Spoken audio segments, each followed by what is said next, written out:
Police भरतीला 100 metre 11.50 सेकंदाला out of आहे आणि 12 मार्क आउट ऑफला 15 मार्क, मुलींना 14 सेकंद आउट ऑफला आणि 15 सेकंदाला 12 मार्क. मुलांना 12.50 सेकंदाच्या आतमध्ये आलं तर त्यांना 12 मार्क.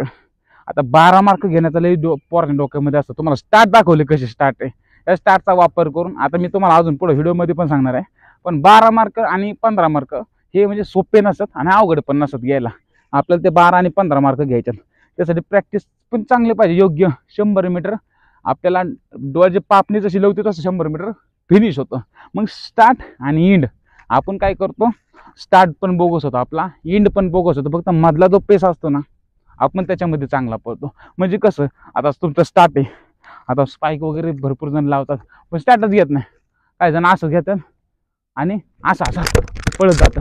पण आता कसं एवढं त्याच्या 3-20 मीटरची मुवमेंट असते. तुम्हाला माहिती आहे बॉडी आपली कुठून चालते. तुम्ही जर समजा रनिंग केली तर 20-30 मीटर पुढे आल्यानंतर तुम्ही राप राप राप राप चालू करता, बरोबर का नाही? मला कमेंटमध्ये सांगा, तुम्ही 20-30 मीटर पुढे आल्यानंतर तुमची बॉडी चालते. पण तीच बॉडी जर आपली स्टार्ट टू एंड चालली तर आपला टायमिंग जबरदस्त येईल का नाही? जे 11.50च्या आतमध्ये येतात त्या मुलाची स्प्रिंट बघायची, त्याचा स्टार्ट बघायचा, तो स्पाईकवर कसा मारतोय त्याचं सगळं बघायचं. तुम्ही यूट्यूबला टाका, इंस्टावरती टाका, भरपूर जण व्हिडिओ पण बनवतात, त्यांचा स्टार्ट बघायचा. आणि जे इंडला जे आपण रनिंग करतो, इंडचे जे शेवटचे 20 मीटर असतात आपण काय करतो माहिती आहे, स्टार्ट तर बोगस करतोच, मध्ये ओढतो फक्त, शेवट इंड दिसला ना मग बॉडी सोडून देतो, असं आपण सोडून देतो. पण त्याच्यामुळे काय होतं, शेवटचे 2 सेकंद, पहिले 2 सेकंद मध्ये तुम्ही 60 मीटरला किती ओढलं त्याला महत्व नाही. हे 2 सेकंद, ते 2 सेकंद, 4 सेकंद गेले म्हणजे 11.5, 12.5, 13.5, 14.5, 15.5, 15.5 सेकंदावरती तुम्ही जाता. त्याच्यामुळे स्टार्ट कसा घ्यायचा, आई शप्पथ सांगतो, मला एकदम जेन्युइन माहिती आहे. मला कमेंटमध्ये सांगा, मला प्रेम शब्दामध्ये, सर महेश सर तुमचे व्हिडिओ आम्हाला लय आवडले, तुम्ही माहिती एक नंबर सांगितली, तर जर आवडली तरच मला कमेंट करा. पण तुम्हाला मी स्टार्ट 100 मीटरच्या तुमच्या काय चुका होत्यात त्याच्याबद्दल मी व्हिडिओ बनवतोय. तर मित्रांनो, आपल्याला हीच पहिली चूक कोणती करायची नाही. तर आपला जो स्टार्ट घेतला तर आपल्याला 20 मीटरपर्यंत आपल्याला आपली बॉडी झुकून न्यायची. मी तुम्हाला व्हिडिओ दाखवतो, 20 मीटरपर्यंत आपल्याला आपली बॉडी झुकून यायचं. आता हा झाला स्टार्ट. आता 20 मीटर आपण रॅन्डमली एक अंदाजे घेऊ. आपण समजा 20 मीटर इथं आलं, आपल्याला 20 मीटर पर्यंत बॉडी ही झुकून आणायची.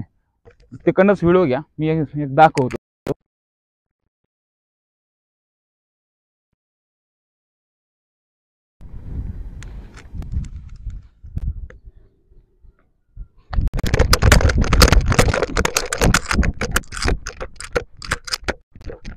अशी आपल्याला 20 मीटर बॉडी झुकून आणायचे.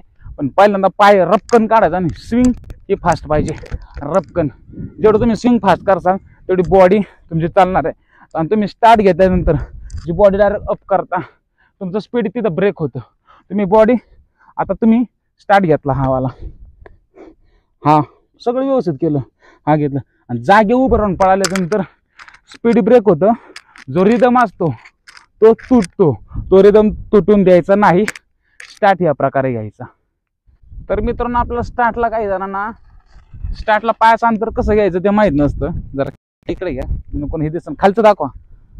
आता पहिल्यांदा पायाचं अंतर घ्यायचं, हे अंतर घेतलं, ही एक रेष मारायची, नंतर ही एक रेष मार, पायाचं अंतर, ही एक रेष.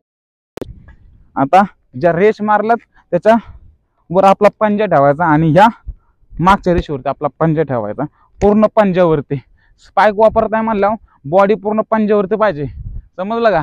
आता स्पाइकचा काय उपयोग नाही, धाप धाप धाप धाप पाय आपटल्यावर त्या स्पाइकचा काय उपयोगच नाही. त्यावेळी बिना बुटाचा पायाला काय वाईट आहे? त्याच्यामुळं पूर्ण पंजावरती पळणं, समजलं का? पूर्ण पंजावरती पळायचं आपल्याला, जेणेकरून पूर्ण आपला पाय खाली टेकण्याचा तो वेळ टाइम वाचला आपला. हे अंतर घ्यायचं, गुडघा ह्या बोटाच्या या पायाच्या लेवलला, ही बोट याप्रमाणे ही जुळवलेली पाहिजे एकदम. ही बॉडीची मुवमेंट झाली, पूर्ण आणि पूर्ण बॉडीचं वजन पूर्ण आपल्या बोटांवरती याप्रमाणे पूर्ण. काय ना आपल्या बॉडीचं वजन बोटांवरती झेपत नाही, त्यासाठी आपल्याला रोज 50-50 पुशअप कसे मारायचे पूर्ण बोटांवरती, हे असे मस्तपैकी 1 2 3 4 असे आपल्याला 50-50 रोज मारायचं. हा आपला स्टार्ट मस्तपैकी पूर्ण. आता माझं बी वजन वाढलं त्यामुळे मी एकदम प्रॉपर बसत नाही. मांड्या वाढल्यात, विंग्स वाढल्यात, मसल वाढल्यात. त्याच्यामुळे काही जण कार्यकर्त्यामध्ये जर तुमचा स्टार्ट बसत नाही, एकदा या इथं ग्राउंडवरती. ही मुवमेंट झाली, हे पूर्ण बॉडीचं वजन बॉटनवरती आणि पूर्ण सेट. सोडता का कोणतरी? सोडता का? Set go. क्लॅप करायचं फक्त. केलं?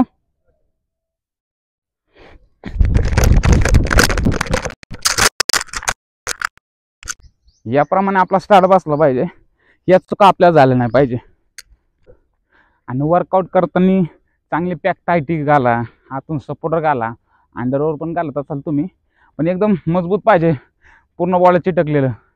आता मी मुली पण बघतात व्हिडिओ, त्यामुळे मी काय एवढं काय बोलणार नाही, पण हारण्या बिरण्या होईना, हाय ते बंद व्हायचं, समजलं का? त्यामुळे सपोर्टर विपोर्टर घालत जा.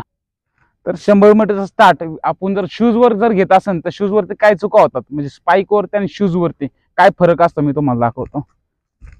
अंतर घ्या आपलं. एक रॅन्डमली अंतर त्यांना सांगितलेलं आहे त्याप्रमाणे अंतर घेतलंय, जसं कम्फर्टेबल असेल तसं. ही बॉडीची मुवमेंट झाली. ह्याच्यामध्ये काय होतात की मान एकदम खाली, आणि नंतर सेटला ही ऑन युअर मार्क. सेट म्हणजे एकदम तयार पोझिशन. सेटला बॉडी वरती उचलायचे. सेटला बॉडी वरती उचललेली आणि पूर्ण बॉडीचं वजन हातावरती. आता त्याचा हातावरती नाहीये, आता पूर्ण बॉडीचं वजन हातावरती घे. हा, ही सेट पोझिशन म्हणजे तयार पोझिशन डाऊन. समजलं का? On your mark set. जे त्याची पूर्ण बॉडीचं वजन त्याच्या बोटावरती आहे.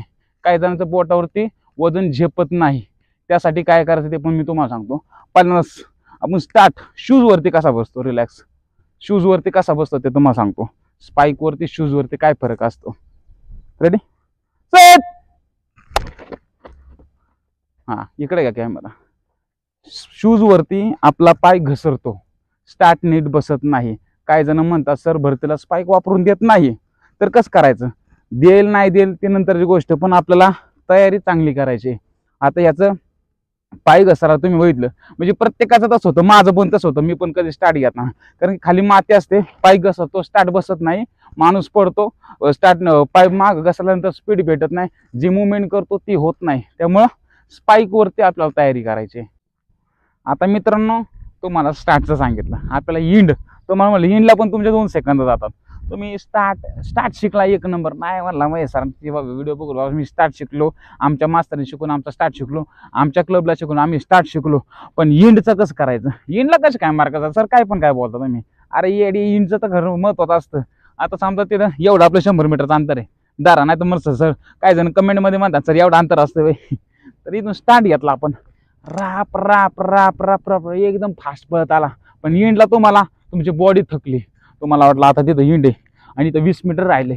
मग तुम्ही काय करता? तुम्हाला दाखवतो. एकदम असं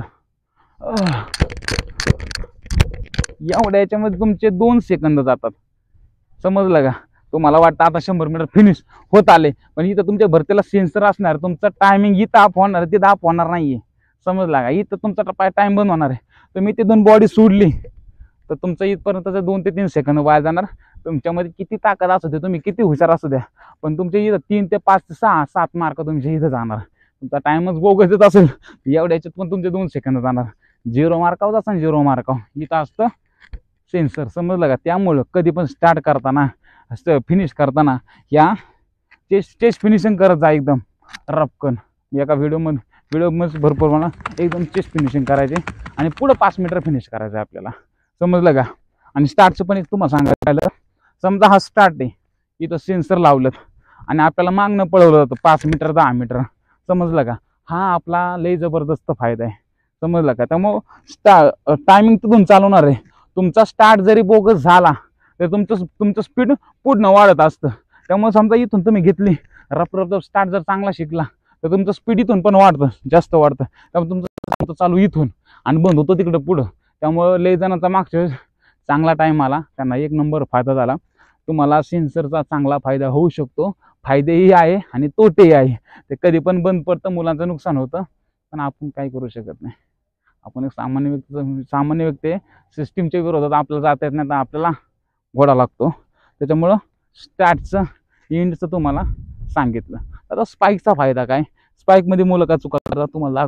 स्पाईकवरती काय होतं मित्रांनो, स्पाईक जर घातला नसेल तर कशा काय तुम्ही पहिला स्टार्ट वगैरे मस्त घेता, हात बोटांवरती पूर्ण बॉडीचं वजन वगैरे घेता, पण स्टार्ट मारताना तुमचा अशा प्रकारे पाय घसरतो. पाय घसरल्यानंतर तुम्ही तोंडावर पडता, गुडघ्यावर पडता, स्टार्ट नीट बसत नाही. समजा भरतीला तसं झालं तर कसं आहे, भरतीला जर आपल्याला बूट नाही वापरून दिले, शूज नाही वापरून दिले, स्पाईक नाही वापरून दिले, तर शूज वापरून देतात. पण आपला शूज न वापरता आपला विदाऊट शूज पळायचं, म्हणजे ते शूजची ग्रीप आणि आपल्या पायाची ग्रीप, पायाची आपल्या ओरिजिनल पायाची ती ग्रीप जबरदस्त असते. त्यामुळे शूज जर न पळता आपल्याला विदाऊट शूज पळायचं आणि स्पाईक वापरून दिला तर चांगलंच आहे, पण नाही वापरून दिला तर आपल्या तयारी आपल्याला स्पाईकवरती करायला लागणार आहे. त्यामुळे विदाऊट शूज आपली बॉडी घसरती, आपला स्टार्ट चांगला बसत नाही, माणूस डिमोटिवेट होतं मध्येच, मग पाळताना मग सोडून देतं, मग गेले भरती इकडं. त्यामुळे कसं आहे, आपला शूजवरती रनिंग करू नका, स्पाईक वापरा किंवा विदाऊट शूज रनिंग करा, 100 मीटर मारा. तर मग अशी मी तुम्हाला सांगितलं, पूर्ण 100 मीटर पळतोय म्हणलं पूर्ण आपल्याला पंजावरतीच मुवमेंट झाले पाहिजे. पंजा, आता ही मुवमेंट कशी करायची, आता आपल्याला पंजावरच पळलं पाहिजे पूर्ण 100 मीटर. स्पाईक घालताय म्हणला, स्पाईकचा जो आपल्या चौड्याला जे 5-6 स्पाईक्सचे स्टड असतात, नेल्स असतात, त्याच्यावरती आपल्याला पळायचं. जर तुम्ही पूर्ण पाय बद आपटत असेल तर गुडघे पण जातील, शिन पेन पण होईल आणि तुमचं स्पीड पण वाढणार नाही. त्यासाठी कसं आहे, पूर्ण पंजावरती रनिंग झाले पाहिजे, रप रप रप. आणि जे शेवटला आहे ना, ते काय होतं माहिती आहे का, नंतर पूर्ण स्टार्टिंगला पूर्ण हे हात मोकळे सोडायचे, मुठी बांधायचे नाही, पण ना हे हँडस्विंग पाहिजे. पण शेवटला तुमच्या बॉडीमध्ये ताकद राहत नाही, ओढायची हे होत नाही. त्यामुळे काय, मुठी धरून एकदम ताकदीने पळायचं शेवटला, मुठी धरून. तुमचं कसं असेल तसं, ते मी माझं सांगतोय तुम्हाला, तुमच्या पद्धतीने तुम्हाला फायदा होत असेल तर ती चांगली गोष्ट आहे. पण माझ्या पद्धतीने तुम्हाला सांगितलं, पहिल्यांदा स्टार्ट हा हात मोकळे सोडून झाला पाहिजे, रपकन हा पाय आहे ना, हा एकदम रपकन पुढं काढायचा, रपकन पुढं. त्यामुळे आता तुम्ही काय करता, पहिले 2 पाय नंतर मग फास्ट घेता, असं चालणार नाही, असा तुमचा तोटा होऊ शकतो. आता 100 मीटरसाठी सर 1 नंबरचा वर्कआउट सांगा आम्हाला. तर तुम्हाला 1 नंबरचा वर्कआउट सांगतो. वेट ट्रेनिंग करायची आपल्याला जिममध्ये आपल्याला लेग वर्कआउट करायच्यात, क्लीन अँड जर्क करायचं, स्नॅच करायच्यात. मी याच्यावरती 100 मीटरसाठी जिममध्ये कोणता वर्कआउट करायचा ते मी तुम्हाला सांगितलं. लोअर बॉडीचा आपल्याला खास वर्कआउट करायचा आहे. आणि आपल्याला हँड स्विंगसाठी तुमचे हात थकतात का वेळेस 2.5 केजीचे डंबेल घ्यायचे आणि स्विंगची प्रॅक्टिस करायची. जेवढी स्विंगची प्रॅक्टिस करताना तुमची बॉडी मुवमेंट एकदा येऊन, आणि ABC ड्रिल आपल्याला आठवड्यातून एकदा करायचे. त्याच्यामुळे आपली बॉडीचे पोस्चर असतं, जी अलाइनमेंट असते जी सुधारते, अलाइनमेंट सुधारते. नाही तर तुमच्या बॉडीची अलाइनमेंट चालत नाही, कसं पण पाहताय, असं पाहताय, हे असं ही तुमची हँड स्विंग असते, बॉडी चालणार नाही. सायकलचा पायंडल जर त्या बारला जर घासत असेल तर किती तर ताकद लावली तरी सायकल पळणार नाही. पण सायकलचा पायंडल जर कशाला घासत नसेल, एकदम व्यवस्थित चाललाय, तर सायकल कशी बांग बोंग बांग बांग बांग बांग पळते, तुम्हाला पण माहिती आहे. त्याच्यामुळे कसं आहे, बॉडी अलाइनमेंट जेवढी व्यवस्थित असेल तेवढी. आणि टायर, कमरेला टायर लावून वर्कआउट करायचं, रॅपिटेशन मारायच्यात. हेलूवरती ABC करायचे आणि हेलूवरती रॅपिटेशन मारायचे 120, 150, 180, किती पण रॅपिटेशन, 10 रॅपिटेशन मारत जा. आणि ते पॅराशूट वगैरे तर काय आपण कधी घेत नाही, मला काय ते महत्त्वाचं नाही वाटत ते. आता मग ग्राउंडवरती स्पाईक लावून स्टार्टची प्रॅक्टिस केली पाहिजे. 30 मीटर, 60 मीटर, 90 मीटर कोण लावायचे. ॲसेलरेशन वर्कआउट करायचं. ॲसेलरेशन म्हणजे काय, तर हळूहळू स्पीड वाढवत नाही, म्हणजे स्टार्ट टू एंड हळूहळू स्पीड वाढवायचं. गाडी कशी बंग कोणी पळवतो आपण, अचानक थोडी 100चा स्पीड देणार आहे, पण 10, 20, 43, 50, 60, 70, 80, 90, 100 परत असं स्पीडने जाते. त्यामुळे ॲसेलरेशन वर्कआउट करायचं आहे, हा महत्त्वाचा आहे. Fartlek workout, slow fast, 100 metre fast, 100 metre slow, असं वर्कआउट करायचं आहे. पायऱ्यांवरती वर्कआउट करायचं आहे, काप्सचा वर्कआउट करायचा आहे, जिम वर्कआउट करायचा आहे. हा खूप वर्कआउट आहे 100 मीटरसाठी. तर मित्रांनो, तुम्हाला व्हिडिओ कसा वाटला मला खरं सांगा, कारण खूप महत्त्वाचा व्हिडिओ मी बनवला आणि खूप महत्त्वाची माहिती दिली. एवढी माहिती काय कोणाला नसती, असेल नसेल ते नंतरची गोष्ट. आणि स्पाईक वगैरे तुम्ही खरेदी करा. कोणाला स्पाईक पाहिजे असेल तर मी खाली मोबाईल नंबर देतो, आणि कोणाला शूज पण पाहिजे असेल रनिंगसाठी तर फर्स्ट कॉपी वगैरे तर मी खाली नंबर देतो, कॉन्टॅक्ट करा. त्यांचं तुमच्यासाठी महत्त्वाचं. घ्यायचं ज्ञानात घेऊ नका, मी काय जाहिरात फेरात करत नाही, तुमच्या फायद्यासाठी सांगतो मित्रांनो. तर व्हिडिओ कसा वाटला मला नक्की सांगा. Thank you so much. जय हिंद, जय महाराष्ट्र. थांबा महत्त्वाची गोष्ट, तुम्ही 100 मीटरचा वर्कआउट करण्याच्या अगोदर वॉर्मअप चांगला करता. जेवढं तुमची बॉडी चांगली वॉर्म झाली असेल तर 100 मीटरचा स्ट्राईड आणि 100 मीटरचा टायमिंग चांगला येतो. आणि स्पाईक वर्कआउट झालं तर स्पाईक आपल्याला लगेच काढून ठेवायचा आहे. आता जास्त वेळ पायामध्ये ठेवायचा नाही, कारण की स्पाईक हा पूर्ण पायाला पॅक बसलेला असतो, समजलं का. आणि स्पाईक खरेदी करताना आपला जो रेग्युलर शूज असेल, हा माझा 9 नंबरचा आहे, तर आपल्याला स्पाईक हा 8 नंबरचा घ्यायचा आहे, जेणेकरून पूर्ण पायाला टाईट बसेल. नाही तर तो पण 9 नंबरचा घेतला आहे, पुढून मोकळे एकदम एकदम सैल आहे तुमचा 100 मीटर चालणार नाही नीट. आणि स्पाईक लगेच काढून ठेवायचा, समजलं का. आणि स्पाईकचे नेल्स असतात, पाना पण भेटतो आपला, ते सैल नसलं पाहिजे, एकदम पॅक पाहिजे, एकदम टाईट एकदम. आणि वॉर्मअप करायची, स्ट्रेचिंग करायची, वर्कआउट झाल्याच्या नंतर मस्तपैकी आणि चांगले मार्क मिळवायचे. अशी संधी परत परत येत नसणार मित्रांनो. हे जे वेळ मिळाली तुम्हाला, चांगल्या जागा निघली, ह्याचा फायदा घ्या. असली वेळ परत येत नाही, समजलं का. आता पुढल्या भरतीची वाट बघायला लागेल, दिवस बेकार करत अलीकडे, समजलं. जय महाराष्ट्र.